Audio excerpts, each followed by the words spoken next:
Friends ಎಲ್ಲರೂ ಹೇಗಿದ್ದೀರಾ friends? ನಾನು ಚೆನ್ನಾಗಿದ್ದೀನಿ, ನೀವು ಕೂಡ ಚೆನ್ನಾಗಿದ್ದೀರಾ ಅಂತ ಭಾವಿಸ್ತಾ ಇವತ್ತಿನ ಲಾಗನ್ನು ಸ್ಟಾರ್ಟ್ ಮಾಡ್ತಾ ಇದ್ದೀನಿ. ಮಕ್ಕಳಿಗೆ ಕನ್ನಡ ರಾಜ್ಯೋತ್ಸವ ಇತ್ತಲ್ವ, ಸೊ ಹಾಗಾಗಿ 9 ಗಂಟೆಗೆ ಬರಲಿಕ್ಕೆ ಹೇಳಿದರು. ಹಾಗಾಗಿ ಚಿತ್ರಾನ್ನ ಮಾಡಿಬಿಡೋಣ ಅಂತ ಹೇಳಿಬಿಟ್ಟು ಎಳ್ಳಿಕಾಯಿ ಗೊಜ್ಜನ್ನು ರೆಡಿ ಮಾಡಿಕೊಂಡು ಮತ್ತು ರೈಸ್ಗೆ ಇಟ್ಕೊಂಡಿದ್ದೆ. ಎಳ್ಳಿಕಾಯಿ ಗೊಜ್ಜು ಮಾತ್ರ ಸಖತ್ತಾಗಿ ಟೇಸ್ಟಿಯಾಗಿ ಬಂದಿತ್ತು ಅಂತಲೇ ಹೇಳ್ಬೋದು.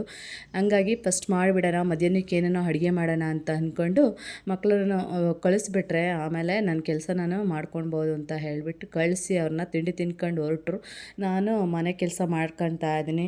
ಏನಪ್ಪ ಅಂತ ಅಂದರೆ ಮಕ್ಕಳಿದ್ಬಿಟ್ರೆ ಮನೇಲಿ ಎಲ್ಲ ಆ ಕಡೆಯಿಂದ ಈ ಕಡೆಗೆ ಈ ಕಡೆಯಿಂದ ಆ ಕಡೆಗೆ ಮಾಡಿ ಇಟ್ಟಿರ್ತಾರೆ.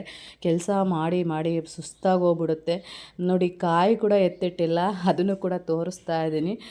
ಎಲ್ಲ ಹಂಗೆ ಬಿದ್ದಿರುತ್ತೆ ಅವ್ರನ್ನ ಕಳಿಸೋವರೆಗೂ. ಇಬ್ಬರು ಮಕ್ಕಳಿದ್ರಂತೂ ಎಲ್ರಿಗೂ ಗೊತ್ತಿರುತ್ತೆ, ಅವನು ಅದು ಬೇಕು ಅಂತಾನೆ ಇವನು ಇದು ಬೇಕು ಅಂತಾನೆ ಇಬ್ಬರು ಸೇರಿ ಟೋಟಲಿ ಜಗಳ ಮಾಡ್ತಾರೆ. ನಮ್ಮ ಮನೆಯವ್ರು ಕಡಲೆಕಾಯಿ ತಂದಿದ್ರು, ಹಸಿ ಕಡಲೆಕಾಯಿ, ಅದನ್ನು ತೋರಿಸ್ತಾ ಇದ್ದೀನಿ. ಹಸಿ ಕಡಲೆಕಾಯಿ ಮಾತ್ರ ಸಖತ್ ಟೇಸ್ಟಿಯಾಗಿತ್ತು ಅಂತಲೇ ಹೇಳ್ಬೋದು. ನಮಗೆ ಹಸಿ ಕಡಲೆಕಾಯಿಗಿನ್ನ ಬೇಯಿಸಿರೋದು ತುಂಬ ಇಷ್ಟ. ನಮ್ಮ ಮನೆಯವ್ರಿಗೆ ಹಸಿ ಕಡಲೆಕಾಯಿ ಅಂದರೆ ಪಂಚಪ್ರಾಣ. ಸೊ ಹಾಗಾಗಿ ಹೆಂಗಿದ್ದಾವೆ ಅಂತ ನೋಡಿದೆ.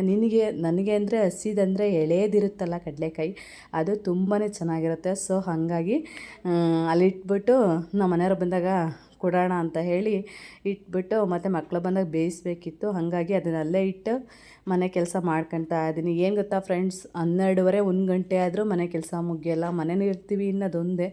ಬಟ್ ಯಾರ್ಯಾರೆಲ್ಲ ಮನೆಯಲ್ಲಿರ್ತೀರ ಅವ್ರಿಗೊಂದು ವಾಟ್ಸಪ್ ಅಂತ ಹೇಳಲಿಕ್ಕೆ ಇಷ್ಟಪಡ್ತೀನಿ. ಏಕೆಂದರೆ ನನಗೂ ಕೂಡ ಮನೆಯಲ್ಲಿ ಕೆಲಸ ಮಾಡಿ ಮತ್ತು ನಾನು ಕೂಡ ಒಂದು ಕಾಲದಲ್ಲಿ ಹೋಗ್ತಾ ಇದ್ದೆ ಕೆಲಸಕ್ಕೆ. ಸೊ ಹಾಗಾಗಿ ಮನೇಲೂ ಮಾಡಿ ಕೆಲಸನೂ ಮಾಡ್ತಿರ್ತಾರಲ್ಲ ಅವ್ರಿಗಂತೂ ಡಬಲ್ ವಾಟ್ಸಪ್ ಹೇಳಲಿಕ್ಕೆ ಇಷ್ಟಪಡ್ತೀನಿ.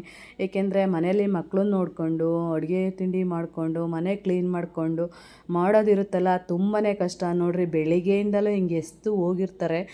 ಅವ್ರಿಗೂ ಪಾಪ ಟೈಮ್ ಇರಲ್ಲ, ಜಾಸ್ತಿ ವರ್ಕ್ ಕೊಟ್ಟಿರ್ತಾರಲ್ಲ ಮಮ್ಮಿ ಎತ್ತಿಡುತ್ತೆ ಅನ್ನೋ ಒಂದು ಉದ್ದೇಶ ಅಷ್ಟೇ. ಅವರು ಟೈಮ್ ಇದ್ದಾಗ ಎತ್ತಿಗೆ ಕೊಡ್ತಾರೆ, ಎಲ್ಲ ಮಾಡ್ತಾರೆ. ಬಟ್ ಒಂದೊಂದು ಸರಿ ಹಿಂಗಾಗೋಗ್ಬಿಡುತ್ತೆ, ಏನೂ ಮಾಡೋಕ್ಕಾಗಲ್ಲ. ಸೊ ಹಾಗಾಗಿ ನಾನೇ ಎತ್ತಿಟ್ಕೊತಾ ಇದ್ದೀನಿ ಎಲ್ಲನ. ಡೈಲಿ ಇದೇ ಥರ ಇರುತ್ತೆ ಅಂತ ಹೇಳಲಿಕ್ಕೆ ಬರಲ್ಲ. ಒಂದೊಂದು ದಿನ ಎಲ್ಲ ಅವ್ರು ನೀಟಾಗಿ ಕ್ಲೀನ್ ಮಾಡಿ ಹೋಗಿರ್ತಾರೆ, ಒಂದೊಂದು ದಿನ ಈ ರೀತಿ ಮಾಡ್ತಾರೆ. ಏಕೆಂದರೆ ಹೆವಿ ವರ್ಕ್ ಇದ್ದಾಗ ಅಂದರೆ ಡ್ರಾಯಿಂಗು ಇರುತ್ತೆ, ಆ ಕಡೆ ಇದು ಏನೋ ಟೆಸ್ಟ್ಗಳಿರ್ತವೆ. ಹಂಗಾಗಿ ಸೊ ಇಷ್ಟು ಮಾಡಿರ್ತಾರೆ ಅಷ್ಟು ಬಿಟ್ಟರೆ ಬೇರೆ ಏನೂ ಇಲ್ಲ. ನನ್ನ ಮಕ್ಕಳಲ್ಲೇ ಸ್ವಲ್ಪ ದೊಡ್ಡವ್ರು ಇರೋದ್ರಿಂದ ಅರ್ಥ ಆಗಿಬಿಡುತ್ತೆ. ಅದು ಹಂಗಾಗಿ ಬೇಗ ಅರ್ಥ ಮಾಡ್ಕೊತಾರೆ. ಸೊ ನೋಡಿ, ಎಷ್ಟು ಎತ್ತಿಕ್ಕಿರೂ ಆಗಲ್ಲ, ಅಷ್ಟು ಇದು ಮಾಡಿಬಿಡ್ತಾರೆ. ಅದಕ್ಕೆ ಒಂದೊಂದು ಸರಿ ಭಾಳ ಬೇಜಾರಾಗಿಬಿಡುತ್ತೆ. ಡೈಲಿ ಅದೇ ಕೆಲಸ ಮಾಡಿ ಮಾಡಿ ಬೋರ್ ಅನ್ನಿಸ್ಬಿಡುತ್ತೆ.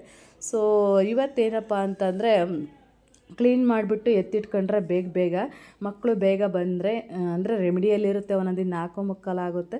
ಇವತ್ತು ಸ್ವಲ್ಪ ಬೇಗ ಬಂದರೆ ಮಕ್ಕಳು 3:15ಗೆ ಕರ್ಕೊಂಬನ್ನಿ ಅಂತ ನಾನು ಮನೆಯವ್ರಿಗೆ ಹೇಳ್ತಾ ಇದ್ದೀನಿ. ಕರ್ಕೊಂಬಂದರೆ ಮಕ್ಕಳ ಜೊತೆ ಸ್ವಲ್ಪ ಟೈಮ್ ಸ್ಪೆಂಡ್ ಮಾಡ್ಬೋದು ಅಂತ ಹೇಳಿಬಿಟ್ಟು ಮಾಡ್ತಾ ಇದ್ದೀನಿ ಅಷ್ಟೇ. ಬಟ್ ಏನೇ ಆಗಲಿ ಒಂದೊಂದು ಸರಿ ಬ್ಯಾಕ್ ಪೇಯ್ನೇ ಬಂದುಬಿಡುತ್ತೆ, ಕೈ ಕಾಲು ನೋವು ಬಂದುಬಿಡ್ತವೆ. ಮನೆ ಕೆಲಸ ಅಷ್ಟು ಈಸಿ ಅಲ್ಲ, ನಿಜವಾಗ್ಲೂ ಹೇಳ್ತೀನಿ. ಯಾರ್ಯಾರೆಲ್ಲ ಗೃಹಿಣಿಯರು ಅಥವಾ ಮನೇಲಿ ಯಾರ್ಯಾರು ಲೇಡೀಸ್ ಇರ್ತೀರ ಅವ್ರಿಗೆ ಅದು ಅನುಭವ ಏನಂತ ಚೆನ್ನಾಗಿ ಗೊತ್ತಾಗ್ಬಿಟ್ಟೈತೆ ನನಗಂತೂ. ನಾವು ನೀಟಾಗಿ ಮಾಡಿ ಇಡೋವಷ್ಟೊತ್ತಿಗೆ ಬಂದ್ಬಿಟ್ಟು ಎಲ್ಲ ಗಲೀಜು ಮಾಡಿ ಇಕ್ಬಿಡ್ತಾರೆ. ಅದೊಂದು ಭಾಳ ನೋವು ನನಗೆ. ಒಂದೊಂದು ಸರಿ ಫ್ರೆಂಡ್ಸ್ನೆಲ್ಲ ಕರ್ಕೊಂಡು ಬರೋದು, ಗಲೀಜು ಮಾಡೋದು ಎಲ್ಲ ಮಾಡ್ತಾ ಇರ್ತಾರೆ. ಬಟ್ ಮಕ್ಕಳಲ್ವ, ಯಾವಾಗಲೂ ಅಷ್ಟೇ ನಾವೇ ಅರ್ಥ ಮಾಡ್ಕೊಂಡು ಹೋಗ್ಬೇಕಾಗುತ್ತೆ. ಸೊ ಅಷ್ಟೇ ಹೇಳಲಿಕ್ಕೆ ಇಷ್ಟಪಡ್ತಾ ಎಲ್ಲ ಕ್ಲೀನ್ ಆಯಿತು. ಒಂದು ರೀತಿ ಕ್ಲೀನ್ ಆದಮೇಲೆ ಕಸ ಗುಡಿಸ್ಕೊಂಡು ಬರೋಣ ಅಂತ ಹೇಳಿ ಅಂದ್ಕೊಂಡೆ. ಬಟ್ ಕಸ ಅಂದರೆ ಮನೇಲಿ ಬೆಳಿಗ್ಗೆ ಎದ್ದಿದ ತಕ್ಷಣ ಪೂಜೆ ಮಾಡಿಬಿಡ್ತೀನಿ. ಕಸ ಗುಡಿಸ್ಬಿಟ್ಟು ನಾನು ಮುಖ ತೊಳೆದು ಪೂಜೆ ಮಾಡಿಬಿಡ್ತೀನಿ ದೇವ್ರಿಗೆ. ಬಟ್ ಒಂದೊಂದು ಸರ್ತಿ ಶುಕ್ರವಾರ ಮಂಗಳವಾರದ ಟೈಮ್ ಆದರೆ ಸ್ನಾನ ಮಾಡಿಬಿಟ್ಟು ನೆಲ ಒರೆಸ್ಬಿಟ್ಟು ಪೂಜೆ ಮಾಡ್ತೀನಿ. ಇವತ್ತೇನೆಂದರೆ ಶನಿವಾರ ಆಗಿರೋದ್ರಿಂದ ನಾನು ಹಂಗಾಗಿ ಸ್ವಲ್ಪ ಲೇಜಿನೆಸ್ಸು ಅಷ್ಟೇ. ಸೊ ಹಾಗಾಗಿ ಭಾನುವಾರ ಬೇರೆ ನಮ್ಮ ವಾರ ಇರುತ್ತೆ, ಅವತ್ತು ಕೂಡ ಮಾಡಬೇಕು ಪೂಜೆ. ಮತ್ತು ಶುಕ್ರವಾರ ಪೂಜೆ ಮಾಡ್ತೀನಿ ನಾನು, ಮಂಗಳವಾರ ಪೂಜೆ ಮಾಡ್ತೀನಿ, ಗುರುವಾರ ಪೂಜೆ ಮಾಡ್ತೀವಿ. ಸೊ ಹಾಗಾಗಿ ಶನಿವಾರ ಅಷ್ಟು ಇಂಟ್ರೆಸ್ಟ್ ಕೊಡಲ್ಲ. ಸೊ ಪೂಜೆ ಅಂತೂ ಮಾಡ್ತೀವಿ, ಬಟ್ ಅಷ್ಟು ಇಂಟ್ರೆಸ್ಟ್ ಇರಲ್ಲ. ಸೊ ಹಾಗಾಗಿ ಕ್ಲೀನ್ ಮಾಡ್ಕೊತಾ ಇದ್ದೀನಿ. ಕ್ಲೀನ್ ಮಾಡಿಬಿಟ್ಟು ಮತ್ತೆ ಕಸ ಗುಡಿಸ್ಬಿಡೋಣ ಅಂತ ಅಂದ್ಕೊಂಡು ಮತ್ತು ಕಸ ಗುಡಿಸ್ಕೊಳಕ್ಕೆ ಪರಗೆ ತೊಗೊಂಡು ಬಂದು ಕಸ ಗುಡಿಸ್ಕೊಳ್ತಾ ಇದ್ದೀನಿ. ನೋಡಿ, ರೇಷನ್ ಕೂಡ ಸೊಸೈಟಿಯಿಂದ ತಂದಿರೋದು ಅಲ್ಲೇ ಇದೆ. ಅದನ್ನು ಕ್ಲೀನ್ ಮಾಡೋಕ್ಕೆ ಟೈಮ್ ಇರಲಿಲ್ಲ. ಸೊ ನನಗೆ ಹಂಗಾಗಿ ಅದನ್ನು ಕ್ಲೀನ್ ಮಾಡ್ಕೋಬೇಕು, ಅಲ್ಲೇ ಇಟ್ಕೊಂಡಿದ್ದೀನಿ. ಮಕ್ಕಳು ಬಂದಿದ್ದ ತಕ್ಷಣ ಸ್ಕೂಲಿಂದ ಓದ್ಕೊಡೋದಿರುತ್ತೆ. ಸೊ ಹಾಗಾಗಿ ಫಸ್ಟು ಮನೆ ಕೆಲಸ ಮಾಡ್ಕೊಂಬಿಟ್ರೆ ಮಕ್ಕಳು ಬಂದಾಗ ಅವ್ರಿಗೆ ಹೇಳ್ಕೊಡೋಕೆ ಸರಿ ಹೋಗುತ್ತೆ ಅಂತ ಹೇಳಿ ಅವ್ರ ಮಕ್ಕಳು ಇಲ್ದಾಗಲೇ ನಾನು ಸಾಂಬಾರು ಕೂಡ ನೈಟಿಗೆ ಮಾಡಿ ಇಟ್ಬಿಡ್ತೀನಿ. ಸೊ ಹಾಗಾಗಿ ಕಸ ಗುಡಿಸಿದ್ದಾಯಿತು. ಇವಾಗ ಗುಡಿಸ್ಕೊಂಡು ಹೋಗಿದ್ದೀನಿ. ಮತ್ತು ಗುಡಿಸ್ಕೊಂಡು ಹೋಗಿ ನೆಲ ಒರೆಸ್ಕೊಂಡು ಬರೋಣ ಅಂತ ಅಂದ್ಕೊಂಡಿದ್ದೀನಿ. ನೋಡಿ, ಬಿಸಿಲಂತೂ ತುಂಬಾ ಬಂದುಬಿಟ್ಟೈತೆ ಇವತ್ತು ಅಂತಲೇ ಹೇಳ್ಬೋದು. ಸಖತ್ತು ಚೆನ್ನಾಗಿ ಬಂದಿತ್ತೆ ಬಿಸಿಲು. ಸೊ ಹಾಗಾಗಿ ಮಕ್ಕಳು ಫಂಕ್ಷನ್ಗೆ ಡ್ಯಾನ್ಸಿಗೂ ಕೂಡ ಹೇಳಿದರು. ಹಾಗಾಗಿ ಡ್ಯಾನ್ಸಿಗೆ ಡ್ರೆಸ್ಸನ್ನು ತಗೊಂಡೋಗಿದ್ದಾರೆ. ಎಲ್ಲ ಯೂನಿಫಾರ್ಮ್ ಅವ್ರ ಯೂನಿಫಾರ್ಮ್ಗೆ ಅದಕ್ಕೆ ಟೇಪುನು ರೆಡ್ ಕಲರ್ದು ಮತ್ತು ಶಾಲು ಅವರೇ ಕೊಡ್ತಾರಂತೆ. ಸೊ ನೋಡೋಣ ಹೇಗಿರುತ್ತೆ ಅಂತ ಅಂದ್ಕೊಂಡು ನಾನು ಕೂಡ ಆಗಿದ್ದೀನಿ ಅಷ್ಟೇ. ಬಟ್ ಅವರೇ ಡ್ರೆಸ್ ಕೊಡೋದ್ರಿಂದ ತುಂಬ ಖುಷಿ ಅಂತ ಹೇಳ್ಬೋದು. ಏಕೆಂದರೆ ಅವರೇ ಎಲ್ರಿಗೂ ಕೂಡ ಡ್ರೆಸ್ ಕೊಟ್ಟರೆ ತಗೊಂಡು ಬರೋದಿರಲ್ಲ. ಏಕೆಂದರೆ ವೆರೈಟಿ ಇಲ್ಲ, ಅವರೇ ಅಮೌಂಟ್ ಇಸ್ಕೊಂಡು ತಗೊಂಡ್ರು ಚೆನ್ನಾಗಿರ್ತೈತೆ. ಬಟ್ ನಮಗೆ ಹೇಳೋದ್ರಿಂದ ಯಾವ ಕಲರ್ ಇರುತ್ತೋ ಏನೋ, ಮತ್ತು ಅವ್ರು ಬೇರೆಯವ್ರು ತಂದಿರೋದು ಹೆಂಗಿರುತ್ತೋ, ನಾವು ತೊಗೊಂಬರೋದು ಹೆಂಗಿರುತ್ತೋ, ಇವೆಲ್ಲ ಕನ್ಫ್ಯೂಸ್ ಇರ್ತವೆ. ಸೊ ಹಾಗಾಗಿ ಅವರೇ ಅಮೌಂಟ್ ಇಸ್ಕೊಂಡು ತಗೊಂಡು ಬಂದರೆ ಚೆನ್ನಾಗಿರ್ತಿತ್ತು. ಬಟ್ ಅವರೆಲ್ಲ ಅವೈಲೇಬಲ್ ಇದೆ ಅಂತ ಹೇಳಿಬಿಟ್ಟು ಅವರೇ ತರಿಸಿದ್ರು. ಸೊ ಹಾಗಾಗಿ ಅವರೇ ಕೊಟ್ಟಿದ್ದರಿಂದ ನನಗೇನು ಟೆನ್ಷನ್ ಇರಲಿಲ್ಲ.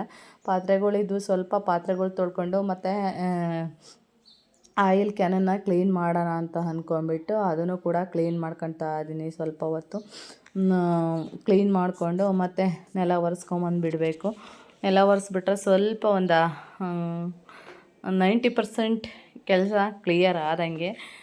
ಇವತ್ತೇನು ಶನಿವಾರ ಆಗಿರೋದ್ರಿಂದ ಪೂಜೆ ಕೂಡ ಮಾಡಿಲ್ಲ ನಾನು. ಸಂಜೆ ಟೈಮು ಊದುಬತ್ತಿ ಹಚ್ಚುತ್ತೀವಿ ಅಷ್ಟೇ. ಬಟ್ ಹಿಂಗೆ ಅಂತ ಕಂಪಲ್ಸರಿ ಪೂಜೆ ಮಾಡ್ತೀವಿ ಅಂತ ಹೇಳಲ್ಲ. ಬಟ್ ವಾರದ ದಿನ ಅಂತೂ ಮಾಡೇ ಮಾಡ್ತೀವಿ ನಾವು. ಹಂಗಾಗಿ ಇನ್ನೇನ್ಗೆ ಹೆಂಗಿರುತ್ತೆ ಹಾಗೆ ದಿನ ಹೆಂಗೆ ಹೋಗುತ್ತೋ ಹಾಗೆ ಹೋಗ್ತಾ ಇರುತ್ತೆ ಅಷ್ಟೇ. ಓಕೆ ಫ್ರೆಂಡ್ಸ್, ಇಷ್ಟ ಆಗಿತ್ತು ಇವತ್ತಿನ ಕ್ಲಿಪ್ಪಿಂಗ್. ಇಷ್ಟ ಆದಲ್ಲಿ ಪ್ಲೀಸ್ ಲೈಕ್ ಮಾಡಿ, ಶೇರ್ ಮಾಡಿ, ಸಬ್ಸ್ಕ್ರೈಬ್ ಮಾಡ್ಕೊಂಡು ಸಪೋರ್ಟ್ ಮಾಡಿ ಫ್ರೆಂಡ್ಸ್.